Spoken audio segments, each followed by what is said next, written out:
I think we often underestimate the power of just asking. Oh, Just going to Wits, you yes. don't know anyone, and just asking, where's the School of Actuarial Science? There's a lot of challenges in the world. There's a lot of problems that need solving. Yeah.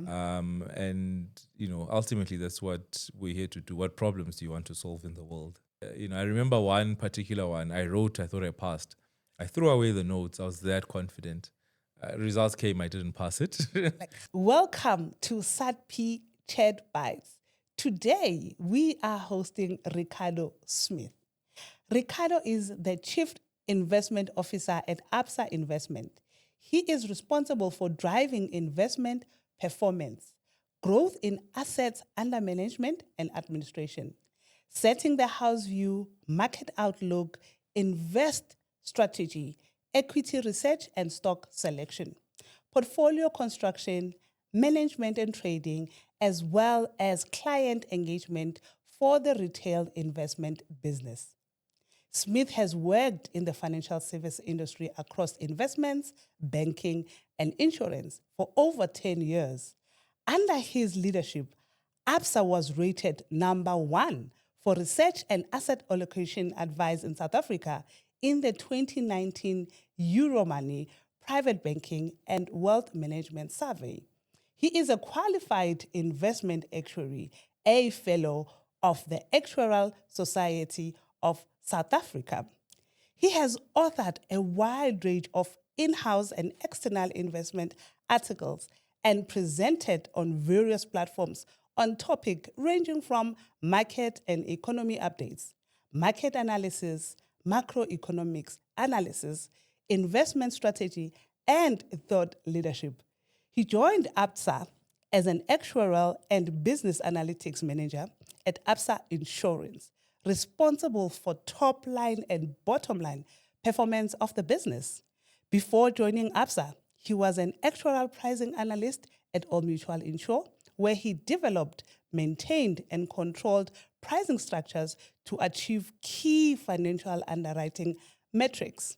Smith holds a BSc in Actuarial Science and Mathematical Statistics and BSc Honours in Actuarial Science from the University of Witwatersrand, Wits, where he is a seasonal lecturer. Welcome to SAADP ChatBytes. Ricardo, thank you for gracing us with your presence. Thanks for the invite. Honored to be part of SAAD, or to have been part of SAAD and be an alumni, and honored to be part of this series. Oh, yes.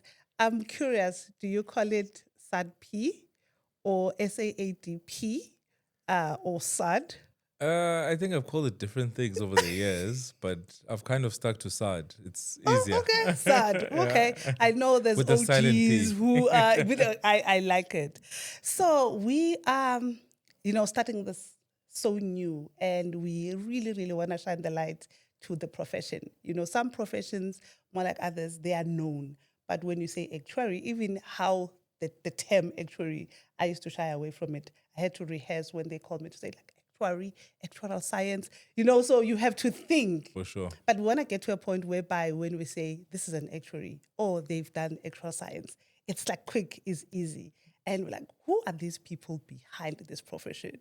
So thank you for joining us. You tell me, we'll take it back to the young men, not this. The executive titles, they can be like, sure. So, but we'll take it to Ricardo way back then. Where's Ricardo from and where did he grow up? For sure, for sure. So maybe starting with my grandfather. So he was a lawyer. So he had practices in Joburg, Swaziland, and Botswana. Okay. So at a very early age, moved to Swaziland. So I grew up there. I studied in Swaziland and spent most of my formative years there. You could actually say I'm kind of the Southern African diaspora, because I often get the questions, why Ricardo? Why And Smith? Smith, yes, I did think about it. I'm like, For sure. So my mother is Swazi, my father is colored, and my mother being Swazi, half her family is closer. So I've got quite a few members of family from Swaziland, okay. in the Eastern Cape, as well as a big colored community as well. Okay. Now it makes sense. At least I'm not going to ask you. You helped me right there. For sure. So then, what did you want to become when you were growing up, education-wise? What was your plan before you? At what age? I think at a young age, we all want to be cops or firemen. Yes, I So- wanted to be a traffic cop. Oh, for sure. And those are noble, Yes. professions. I suppose at some point you become good at certain things, and Yes. as most actuary stories start out with some maths teacher that says you need to do actuarial science, and so did mine. Really. I had played around with things like engineering, with things like medicine. Luckily, I had members of family who had studied different things. Okay. So one of my cousins was an engineer, at a company, and I went there. So he took me on a tour. I just thought, I don't want to work here. There's fire burning in the sky. There's all sorts. Not me. But great profession as well. Yep. And really started to read more about actuarial science, and it seemed to fit. I came to Wits. Before I finished my studies, Okay. I walked around. I met some of the lecturers, the heads of department, which was great, which is amazing because I think we often underestimate the power of just asking. Oh yeah. Just going to Wits, you don't know anyone, and just asking, where's the School of Actuarial Science? Wow. And knock on the door. Yeah. That's the head of actuarial You know, I science. like what you're saying about asking, but I think your foundation, if you said a maths teacher, who then, so is it important for educators out there to also know a lot of professions so that when they can see talent, educational talent, they can immediately be able to guide students? Because I know SAADP go through career guidance and all that, but you are sitting with a whole lot of students, but not that one particular one who might not get and understand. For So sure. would you say educators need to at least have vast information about different professions? No, 100%, 100%. And look, passion goes a long way. I was very fortunate that in my family and in my school, Okay. there was a lot of passionate people doing different things. Yeah. My maths teacher at some point in time was a pilot, earlier in his life. So the first time I even heard of actuarial science, was through him. I had, across board, like my literature teacher was very passionate, the science teachers. Community. Very strong community. I was not the most behaved in high school, so there was a lot of principal calls and meetings, but we had good relationships Okay. with all my teachers, and we could chat and and laugh about some of the behaviors. And I've met some of them, afterwards, but of course over time. They shocked. Not really. I mean, I think I was always good academically. Aha. But there was being late or skipping class, or when This you're and young, that. Like, this no, and man, that. you need to focus. And We see potential. When they tell Yeah, you we see potential, and yeah. you're like, okay, I need to see it for myself. No, for sure. And it was Yeah. never adversarial. It's Yeah. it's one of those where I'm playing my role of being a teenager. Yes. They are playing their role of being an educator, a guider. So I love it was when always you a say good role. I love it to say it's my role at that time. For sure. Then Vince, and then your journey as a student, and also tell us about the program itself. How did it then make sure that you get to where you are today as a foundation? For sure. So the program was a big shocker, especially the first couple of months. Quite a lot of challenging rigor, and I think that first day, where the way that they've designed it, where you end the day at 5 p.m. Sure. with a tart, and people who went to Wits will know Lawrence curve, and very so it's a bit of a shocker. Yeah. But it's a lot of character building. Yeah. I remember complaining at some point to one of the lecturers, who's the head of department now, that this is so tough and challenging, and he just laughed and said, "But don't you one day want to be strong?" So it's like it will build character. Which is true. Wow. Because there's a lot of challenges in the world. There's a lot of problems that need solving. Yeah. And ultimately, that's what we're here to do. What problems do you want to solve in the world? And this equips you To for do that. that. Yeah. Sure. Then you qualified, you start in the working world, then professional designation. Then how was that transition from now? students, and then now like this is the working place. Things are different. Yeah, I mean, I like Not a how, book. yeah, for sure, for sure. I like how you listed like, oh, then you qualified, and then this, and but it's a journey. It's a tough journey, and organization like SAAD as well. Must mention the support Oh yeah. that I received from the people who worked at SAAD, and also the other students who were part of SAAD Yeah. and outside of SAAD as well. I mean, most of my friends that I made at varsity were still friends now. I officiated one friend's wedding. I'm not a pastor. Okay. But it just speaks to the closeness and community there. It is a tough journey, and many times along the way, you do think of pivoting and doing something else, and Yeah. there's always one or two board exams that just Threw don't you off. want. I remember one particular one I wrote. I thought I passed. I threw away the notes. I was that confident. Results came. I didn't pass it. Like, ouch. Ouch, yeah. But it was a blessing because I could actually now go back to the core notes and not rely on my summaries and actually figure out, Yeah. where I went wrong, and I discovered a lot more. So the support is and the camaraderie between people, In the alumni as well. is quite good. And it can be tough, balancing because you're working during the day and you're Yep. studying during the evenings. Oh yes. And you've got quite, some deliverables as well. So And then they say work-life balance, which I don't know if it ever balances, but yeah. So looking back at where you are now, some of the pivotal moments that shaped your career, what are those moments? moments that shaped my career. Look, I suppose the biggest thing is really the support from a very early age. Even in first year, I didn't stay at res. There were challenges, but support from my mother, from my father, support from my community. There were, I remember getting lifts from people. I remember staying with people, Yeah. before So, sorting yeah. myself out. So, and those moments of failure where there's someone you can talk to, chat have to, people, and get encouragement. It's important. Quite important. I think this is what I like with SAADP in terms of the coaching and the mentorship, that they never leave you hanging, even, from when you're studying and when you're also a professional, there's still that community of mentorship and For sure. building. So now we are here now.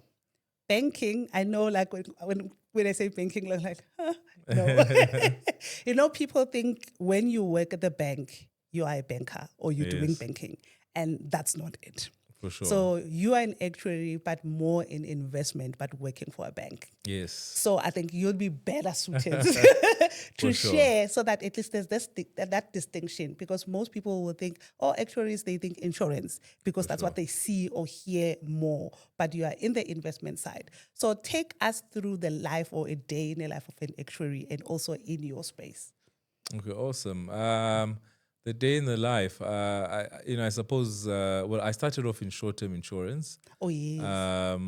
So there was a lot of data work, a lot of building models. You come in, you've got some workflow, and typically it'd be allocated. I was doing pricing, so it'd be allocated a project. So maybe you're building a motor model, or and each model is actually broken down to the different perils and the different components, and you're running with one piece, someone is running with another piece, and so you interact a lot with some of the senior guys, and you learn quite a lot from that. Right now it's quite different. There's a lot of forums, a lot of committee, a lot of governance, a lot of oversight. So not necessarily building a lot of the underlying models, Yeah. but ensuring that proper process and rigor is followed in getting to the outcomes, and sense checking them, making sure things have been validated, and putting structures in place. And when something does go wrong, first question, What happened? what happened? Did someone do something wrong, or is there something wrong in the structure or the system or the Was process? that missing? Is there any piece of the 100%, puzzle that Yeah. So it's more an oversight and more than that, I think just getting things done. I like that. Yeah. So I had a question about example of a project and scenario, and I just like that you just went straight into it, you For know. sure. So I've seen some of the interviews that you've done where you need to just give an update on the market and Yeah. where we are. So if you were to let people know, what does that entail? You know, Okay. and what are the things that you look at so that people understand investment in the profession? For sure. Look, so try to align that with the work we're doing already. And I've emphasized it to the team as well that we're not going to engage on things we don't know anything about. So if it's something we're already doing, so at the moment, we manage portfolios, we do investment strategy, sector optimization, we do equity research, and some macroeconomic research, and build portfolios on behalf of our clients and different risk profiles and different objectives. So what that entails really is not only looking in what's happening in the organization, but what's happening in the broader markets, what's happening in the broader economy. How do you expect that to impact different sectors, different shares? How are you positioned, for different events? And I think the one thing that's great about actuaries is we don't necessarily think in a very linear, singular pathway. Constantly thinking about alternative scenarios that could play out and how well positioned are you for any of these, especially now with, quite a lot of erratic, policy making. Thinking about the likely outcome, but also the alternative outcomes and how well positioned you are for those. Sure. In May, I think it was, with Awareness Month and all that, it was Investment Awareness Month. So for people who don't even know, that you need to be aware, what are the things that you need to know?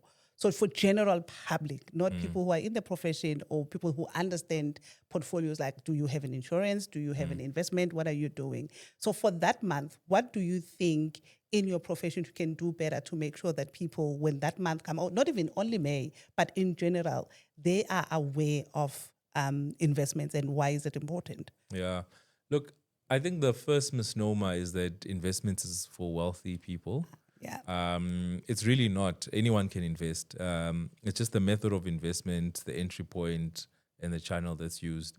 And the simplest thing, if you really don't know what to do, just walk to a branch and ask someone that I want to invest. Who can I talk to? Yeah. Or walk to an organization or Google it, and you'll find out. So anyone can invest. Yeah. There's no real heavy thresholds.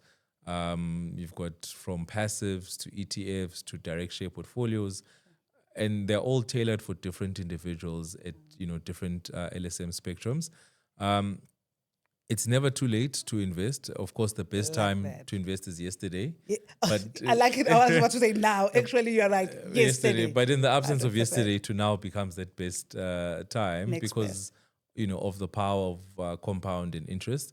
And just ensure you align what you're trying to achieve and your goals with the investment the vehicles that that you use. So if it's long term, then hire a professional, get an advisor, put it in a fund. You don't necessarily then have to track it every minute Yes. because your objective is long term. So just So understanding and that relax. relationship between risk and return is quite crucial, and what your objectives are. Okay, makes sense. I like the way you put it. It's easy. I can even understand now, like, okay, I have a financial manager, don't worry, portfolio. Sure. So let's talk about the future of the profession. Where we are now, we were at Lidorex, one of the conferences in Sandton, and we did the questions and answers to different people, and we were asking, do you know any actuary? Do you know about actuarial science? And most of people was like, no. So what do you think the future of actuaries is looking like? Yeah, look, I mean, I've got a positive outlook on it. In as much as there's a lot of people who don't know about actuaries now. Yeah. I think it was worse 10, 15 years ago. So true. So there's quite a lot of progress that has been made. And it helps to see news like is it Hazel Ntuli Oh yes, from from UP? qualifying at such a young age. Yes, at 17, graduating. So that's fantastic. Yeah. So it's great to see that the profession is still able to attract talent, Yeah. but not just talent, diverse talent that's representative of society, from a gender perspective, from a racial perspective, and from a background perspective. And so I live and experience that because I know a lot of actuaries because I'm an actuary. So, Yes. so, It's your community. so a lot of people always say, "Oh, we don't know. You're the first actuary." I'm like, I know too many. But it's fantastic, and to see that evolution and to see different people, qualifying. So it is bright, and of course we need to change and adapt. And I think the society has done that. From the past where actuaries were predominantly in insurance and pensions, Yes. and insurance was more on the life side. Eventually, on the short term, on the healthcare, we've got actuaries in investments, in banking. Yeah. I've got enterprise risk, management. And there's this age now of AI, which, Oh, yeah. I think actuaries can play quite a strong role, especially with a strong base of understanding the fundamentals and first principles. The irony, I think, with some of these tools is that the people who are the most experts in the fields tend to push them away and ignore them. I don't want to do this. Yeah. And then it's the people who are not the experts who are overusing it. Yes. And that's the danger, Sure. So you actually need more expert involvement and Yes. contribution, to that space. And I think it's definitely happening, and there are committees within the Actuarial Society that are, governing that as well. Sure. So just before, not in closing, but alumni, what can they do in SAADP? Let me not say SAADP, but generally actuaries in the profession. What can they do better to assist programs like SAADP in paying forward and making sure that the profession is out there and it's known? For sure. I think firstly, just conversations, Yeah. access. As I mentioned earlier, just the power of, as a student, going to Wits and just interacting with lecturers, Yeah. or as a student at Wits, going to the workplace and interacting with actuaries.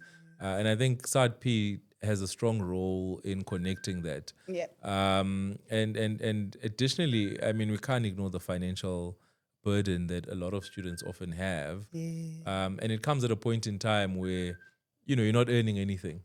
So any amount is really a large amount. And difference. fees have become quite expensive over the years. So, just relieving that burden of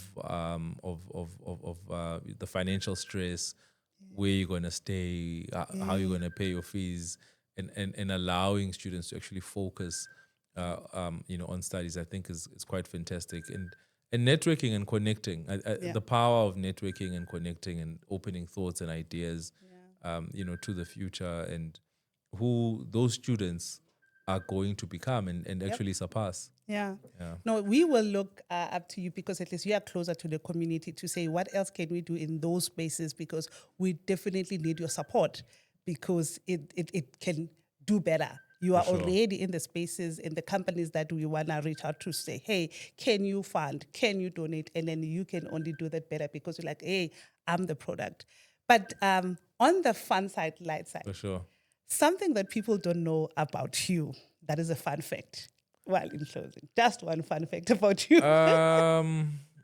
It's hard to say because I think I am a bit express. Well, those who know me will know my interests, obviously, but maybe just generally on the personal side, I'm very heavily into jazz. Family side, I've got 3 bosses at home. It's my wife and 2 kids. I don't know in what order, but I sense that probably my daughter is the big boss, and then maybe Firstborn? my firstborn. Yeah, I know. So yeah, I think yeah. That's it. Oh, Awesome. wow. No, thank you so much for allowing us to have this chat and you coming here, so far. We really, really appreciate.